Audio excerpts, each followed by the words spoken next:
Graphing systems of inequalities. So up until now we've graphed two equations. We've got two variables in each equation, and we've looked for one point, one ordered pair that makes both equations true. Now we're going to take a look at systems of inequalities. So with inequalities, we are going to be looking at that shaded area. It's very similar to looking at compound inequalities. We're looking at where the two intersect with each other when we're graphing inequalities. So the solution to a system of inequalities with two variables is the set of ordered pairs that satisfy all of the inequalities in the system. The solution set is represented by the overlap or the intersection of the graph of the inequalities. So again, if we go back to thinking about our compound inequalities, we're looking at where those two number lines overlap each other, and we're just taking that part where they overlap, so just the intersection. Solve the system of the inequalities by graphing. So I'm going to take each one of these inequalities. I have x plus y is greater than 2, and I have negative 4x plus 2y is less than 8. I need to graph the boundary for each of these. So one at a time, I'm going to take them and put them into slope-intercept form so I can graph the boundary, and I'm going to imagine them as an equals to. So I have y, and again, to graph the boundary, I think of this as equals to. Y is equals to negative x plus 2. So I have a line that has a y-intercept of 2 and a slope of negative 1. So I'm going to do a rise of negative 1, run of negative 1 to find my boundary. This is greater than but not equal to, so I'm going to give myself a dashed line. That's here.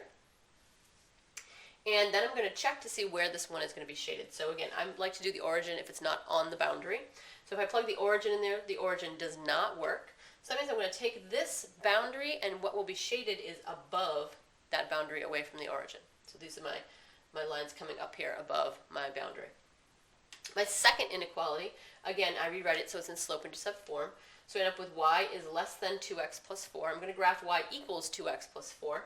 I have a y-intercept of 4. When I start to do a rise of 2 and a run of 1, I go off the coordinate plane, so I can go backwards and do a rise of negative 2 and a run of negative 1, since negative 2 divided by negative 1 is still positive 2. So I'm going to go backwards, rise of negative 2, run of negative 1, rise of negative 2, run of negative 1.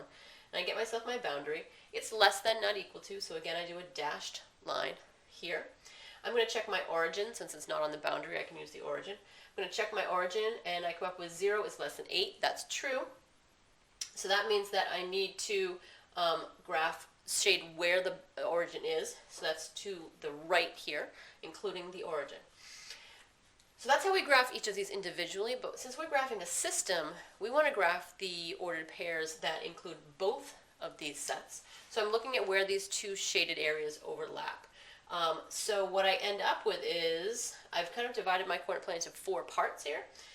This doesn't work because it's neither of them. This area does not work because it's just this first inequality. This one doesn't work because it's just the second inequality. What I end up with here is this section between this line and this line here over here. So I'm going to shade this darker to show that this is my solution set here. Okay. As you do this, you are welcome to, you're working in pencil, I'm assuming, you're welcome to erase the shading that you have in the other areas to show that that is not included as your solution set, but this area needs to be kind of dark, definitely clear that this is your particular solution set. So any ordered pair that's in this darkened shaded area up here in the upper right hand corner, these are solutions to both of the inequalities. So if I take any ordered pair, let's say I take 5, 5, 5, 5 should work in both. 5 plus 5 is greater than 2, yes. Negative 4 times 5 is negative 20, plus 2 times 5 is 10, that's negative 10, negative 10 is less than 8. Yep, that's true also. So any solution ordered pair in here is going to work for both of them, again, because it's an intersection. All right, so let's apply that to a real-world situation where we need to write two inequalities. The theater club is selling shirts. They have only enough supplies to print 120 shirts. They will sell sweatshirts for $20 and t-shirts for $15, with a goal of at least $2,250 in sales. So we're going to define our variables. We're going to write systems of inequalities to represent it. We're going to graph it, and then we're going to see about this question here. Is 45 sweatshirts and 30 t-shirts a solution? So does it work for the drama club for what they're looking for? I'm going to use my X as my sweatshirts and my Y as my t-shirts. So I'm going to be graphing eventually. That means my X is going to be on my horizontal axis and my Y is my vertical, so t-shirts on my Y and sweatshirts on my X. So we know that they can print up to 120 t-shirts. So X plus Y has to be less than or equal to 120. They could print 10 t-shirts, that would be fine. So here's my inequality for that first one. I'm going to solve that so that I can put it in slope-intercept form and graph it. My second equation, I'm selling sweatshirts for $20 and t-shirts for $15.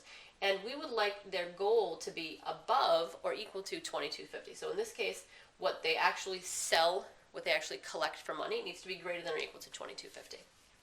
I'm going to take that equation, I'm also going to solve it and put it in slope-intercept form here so that I can work from slope and my intercept.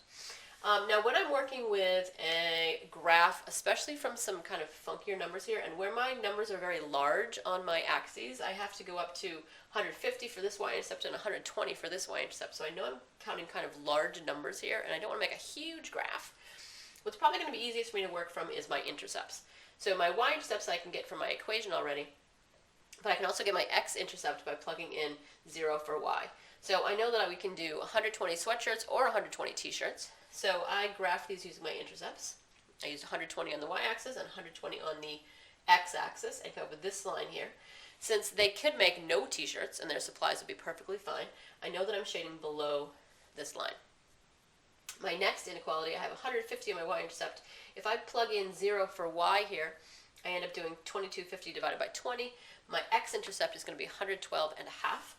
So I graphed my y-intercept up here at 150, and then I graphed my x-intercept down here at 112.50, graphed here, and then I drew that line. Again, these are both equal to, so they're solid lines. Now for this one, they're totally happy making a lot more money, so if they sold a lot of t-shirts, they would make more than their $22.50 in sales, so I'm shading above that. So again, what we're looking for as our solution set is where those two intersect. So I'm going above this red line, but below that blue line. So my solution set ends up being this little tiny sliver of an area down here at the bottom. Those are the combinations of t-shirts and sweatshirts that will satisfy the number of t-shirts that number of shirts they can print and the amount of money that they would like to sell. So they've got kind of a small amount there, a small number that will actually work for both of those. Going back to the question, is 45 sweatshirts and 30 t-shirts a solution? So if we look for 45 sweatshirts and 30 t-shirts, that is not a solution. So the question, is this a solution? The answer to that is no, it is not.